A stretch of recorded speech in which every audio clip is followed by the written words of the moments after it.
And standing across the octagon, one of the brightest stars in the sport. Ladies and gentlemen, here is the UFC Bantamweight Champion of the World, Sugar Sean O'Malley. Cheeto's a fucking pinata. Peter Yan's one fight away from bare knuckle boxing, and Merab's nose more crooked than Joe Biden. Let's fucking go, baby!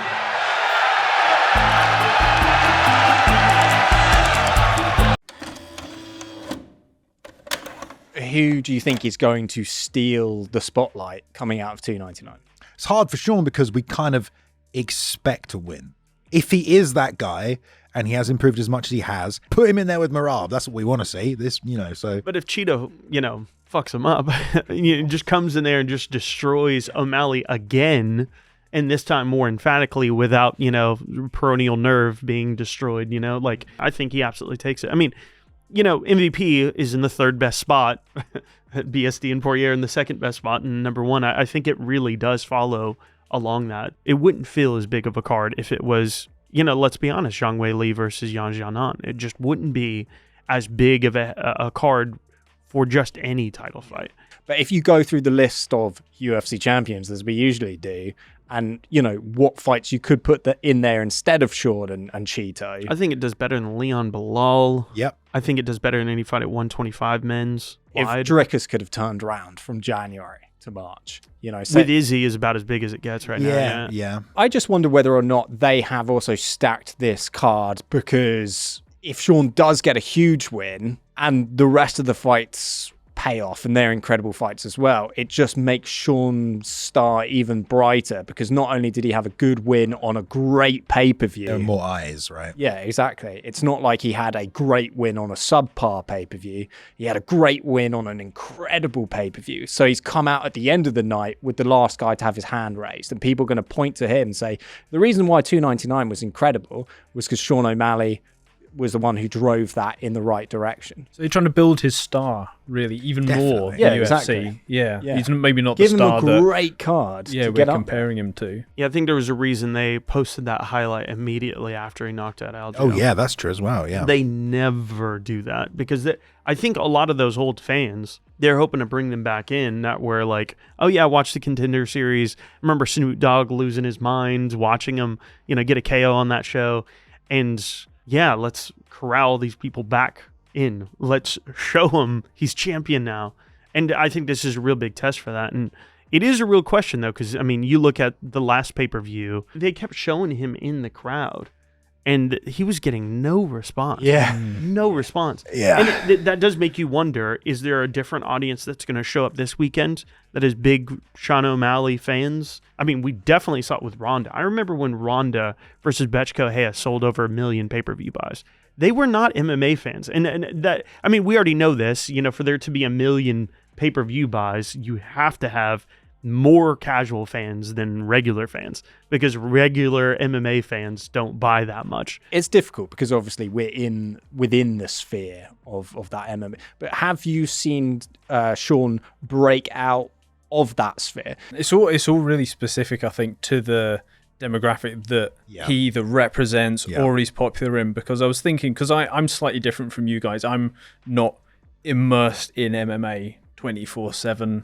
I work across different sports and things. And I suppose some of the MMA crossover stars, from my perspective, that people talk to me about would be the likes of a Dricus du Plessis, and Ilia Topuria, probably because of the impact in football from Ilia that's just happened, but also rugby from Dricus. It's difficult. Maybe we're just, or me personally, I'm not representative of Sean O'Malley's key target audience. The one kid that isn't here today.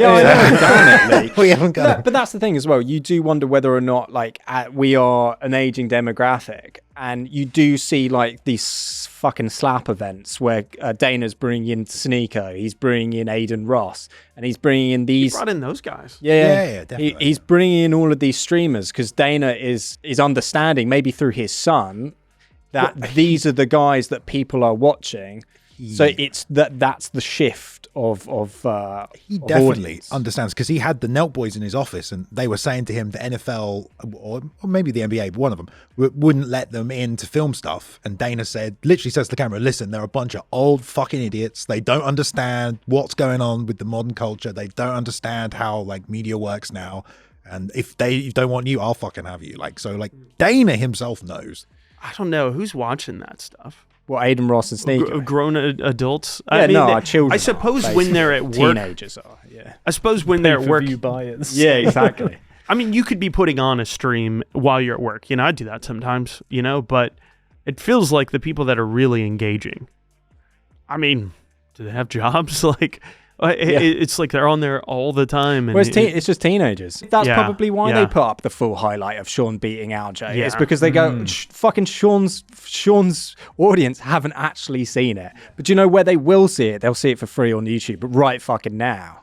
I think the thing is, though, it's like we can talk about this as being old guys and not being in touch, but I do think we are fairly in touch with the MMA fan base. And that's what I was trying to say. Yeah. The real question is how much is there going on outside of that? But inside the MMA landscape, it feels like fans have either abandoned him or actually turned on him, which is strange, you know, because I don't think there's literally anything different about O'Malley in the last 4 or 5 years.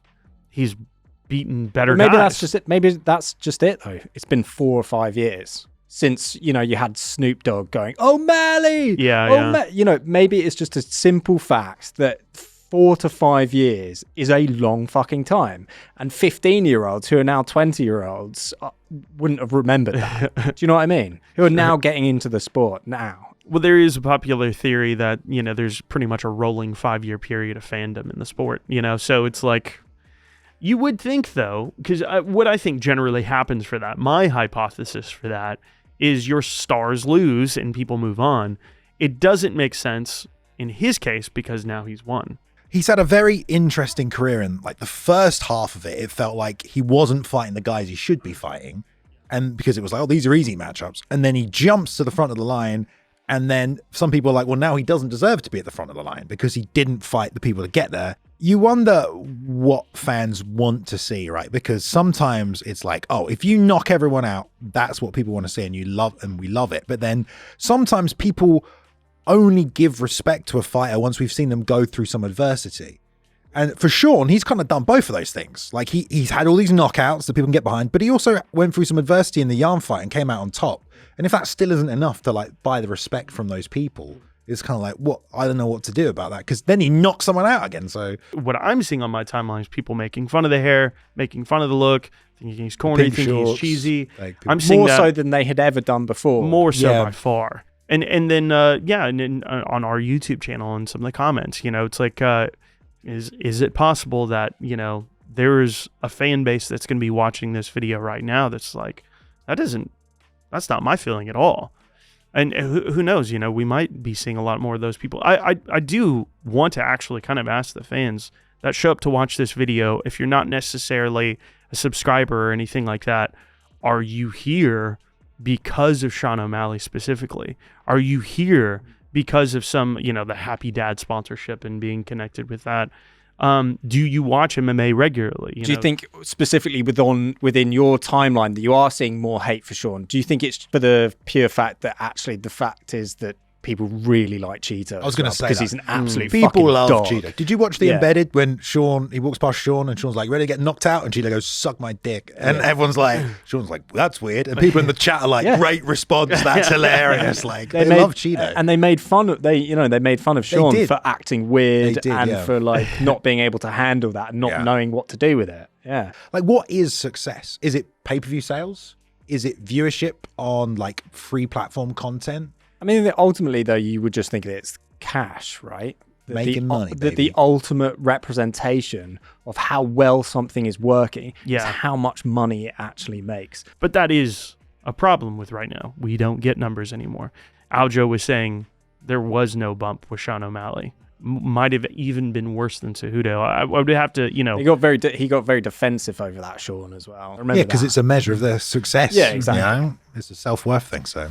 The question I had for you guys then is, if this card didn't have the bangers that it had on the main card and the prelims, would this be an event that people would actually want to buy for Sean O'Malley? If it wasn't for the Poiriers, if it wasn't for the Benny St. Denny's, if it wasn't for the MVPs, the Kevin Hollands, if it wasn't for all of those incredible fights that are happening, would people give a shit about Sean O'Malley versus Chito Vera? We've seen the UFC sometimes try and stack the main card to support, like, maybe not the strongest main event. And we've seen the opposite, where you have a really strong main event and not a very good main card. So maybe there is a bit of that going on. But I think we had a little chat earlier. And if you want to talk about, will people buy this pay-per-view because of Sean O'Malley? Well, I think most of his audience and fan base aren't people who pay for pay-per-views. So I don't think they would buy it regardless anyway, to be honest. And I wonder how that would affect the performance of it in general. But well, you can ask the flip side of the question too. Would this be a pay-per-view without that main event? I absolutely do not think so. It would be an outstanding fight night with Poirier and BSD. Amazing fight night. But is that a pay-per-view headliner? Not even close. Arguably, you could put any fucking title fight in that main event with this card, and people would want to watch it. I mean, I'll be honest with you. I'm not watching this card for Sean O'Malley versus Chito Vera. Actually, this is the first time in a long time where I won't be watching the card for the main event. I'm going to be watching for everything other than that bit. In all honesty, like, I'm more interested in, like, the debuts of, like, MVP and the Poirier. Really? Yeah. you had an interesting point that we talked about earlier, which I think we should chat about. Like, at a certain point in time, Sean was the new guy. He was super hot, super entertaining. Everyone was very excited about his potential, what he could do, what he could become. And he's become that. And it feels like now people are switching off. Well, here's the question. Is that going to change this weekend? I think for me, though, the thing is, like, I do still think it's the best fight on the card, the main event. Because when I look at BSD and Poirier, that could be fighting that. It could be. But I also see what Poirier's done is he's explicitly said that he's got one foot out the door. He's talking about retirement openly. So I don't approach it this way, but I think there is a large part of the fan base that will excuse it as, oh, well, he's done anyway if he loses. And that if BSD loses, it's like, oh, well, he was just a hype job that got derailed again. So I think that those are caveats that you can put in there. And you could definitely say the same thing for Chito versus Sean O'Malley. Like, this was just a hype job booked on the back of the first weird fight. But then, you know, if MVP loses, it's like, oh, yeah, he was a Bellator guy. He's old. They don't belong here. Yeah. It might just be the case of Sean. I'm not demographic of Sean as a champion. Not to say that I don't like what he does in the cage, because I do like. I think he's phenomenal. But for me, I don't know. If Sean beats Chito, it's going to be like, well, yeah. And if Chito wins, it's, yeah, maybe that's going to be the major disruption for me. Like, wow, what the fuck? Like, Chito Vera is the champion, but those other outcomes that you just stated there, kind of a little bit more interesting for me, I think. I wonder how much of that is because, you know, like, we've had a lot of change around with champions recently, but bantamweight, there's so many contenders ready to go, right? And if Sean loses or if Chito loses, there's not like there's a lot of legacy on the line. It's not like someone's held the belt for like 4 years and everything could change. The division has just changed. So if it changes again, it doesn't really seem that big of a deal, especially when you're like, who's going to fight for the belt next? Well, you've got a bunch of other guys that are seemingly as good that you could throw in there. So maybe some of the way you feel is because the specific situation at bantamweight, you know, it feels like there's a lot of opportunity. I mean, that's the thing. This is a really stupid thing to say because, like, I'm just a guy who is just a fan and just enjoys watching. I will feel nothing if Sean O'Malley loses. I honestly would feel nothing. I wonder how many people feel the same. If it's going to be spectacular out of nowhere fucking KO from Chito or something like that, like, maybe I go, oh, wow, I didn't see that coming. That's amazing. But at the same time, I don't think I would be particularly... Did you feel something when he won? No. Like, when you're like... He's not... Aljo, this is just Tom in 2024. Here was the discussion going into the Aljo fight. Aljo is the greatest bantamweight ever. And I was like, that's way too soon to be saying that. Yeah. I'm still much more on the Dominic Cruz hype train for that. After he beat Piotr... with that split, and I was like, no, I think this would be a close fight with Aljo. Yeah, and he won, and I was like, well, great for him. He destroyed him. Yeah, great for Sean. But was I like staring down like the barrel of like the next big thing where I'm like, fucking hell, this is going to be amazing. I want to see him become a double champ after like 3 defenses. I was like, okay, we'll see how he goes. You know. So are you more interested in then the outcome of the fight rather than the fight itself in this circumstance. To a certain I sort of extent, feel the same way about BSD and Poirier, which is that lightweight division. There's this old guard, and it does need a bit of a shake-up. And actually, you're sort of rooting a bit, or I am, for BSD just to shake that division up a bit. Yeah. The selfish fan side, you want to see the new star emerge. But of course, there's this part of you want to see Poirier, extend his career and have a few more high-level fights against, barn burners like BSD. You want to see more of that. So I think that there's a bit of a torn dichotomy there. But yeah, it's definitely, a lot of these are very one-sided. Like, so if MVP beats Kevin Holland, I would say that's objectively more interesting than Kevin Holland winning. Because Kevin Holland, it's like, I think he's a fan favorite. He's a well-liked guy.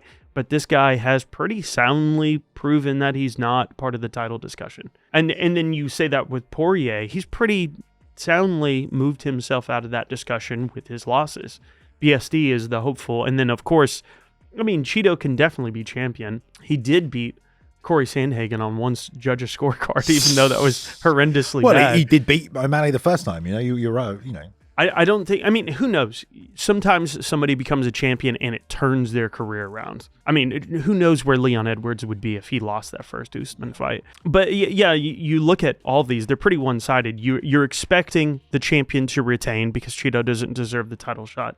It's all built on a grudge. BSD is the new star. Poirier's on his way out. MVP's sort of the new star. Holland has lost a lot. Again, I'm quite biased when it comes to MVP because obviously MVP was the first interview I've ever done. I've watched his career, as soon as he kind of entered the sport as well. I think for me, why that is the most exciting fight personally, it's just because let's see if he can do what has made him so famous with those incredible viral knockouts against a guy who's ranked up as one of the best in the world. Because the guys that he was fighting in Bellator, yes, he has wins over Douglas Lima, but he was fighting I say this every time, but Richard Keeley, Ross Houston.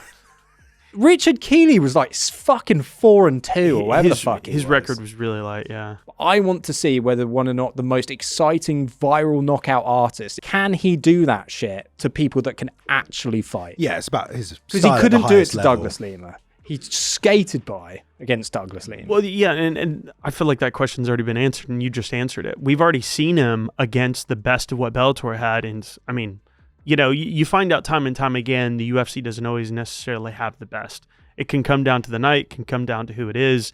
Michael Chandler took out Benson Henderson when he was still a top prospect immediately. And then Michael Chandler, beats Dan Hooker when he comes to the UFC. You see it over and over again happen. But I do feel like it has been kind of answered with MVP. We've seen him against the best of the divisions that he's been in, and he hasn't been able to continue those knockout streaks. Yeah. And I feel like it could happen against Kevin Holland because they're two crazy, wild fighters, particularly on Holland's end, a little bit more chaotic. The UFC teed him up quite nicely. It's a great matchup. It's a fantastic fight. He's in a very unique position now. He gets the chance to do everything you just said. And I'm not saying he maybe wasn't motivated in Bellator. I'm sure he was. He was getting paid a lot and he wanted to win the title and become a champion. But he knows as well this is his last chance. If he's ever skipped a preparation in any fight, he's not going to skip anything for this opportunity. So I think mentally he's probably in a different place to when he was. Doesn't mean that he's not going to just say what you said, that we've seen him against the best of Bellator and he can't perform. But I think that only adds to the intrigue and another reason why you're excited, because it's it's do or die for MVP and we're going to finally see what he's got. And what's the loss for MVP do? Nothing. You could have 3, 4, 5, 6 fights in the UFC, win, lose a couple. It doesn't really matter. But I would like to see him go towards the title because he's a super entertaining guy and that would just be fun to see. Is it the most interesting storyline on the card? Ooh. Not really. It would have been the most interesting maybe 5 years ago. Yeah. I think it could be I think it could be the most interesting story coming out of the card, depending on how it goes, especially because a lot of people don't know who MVP is.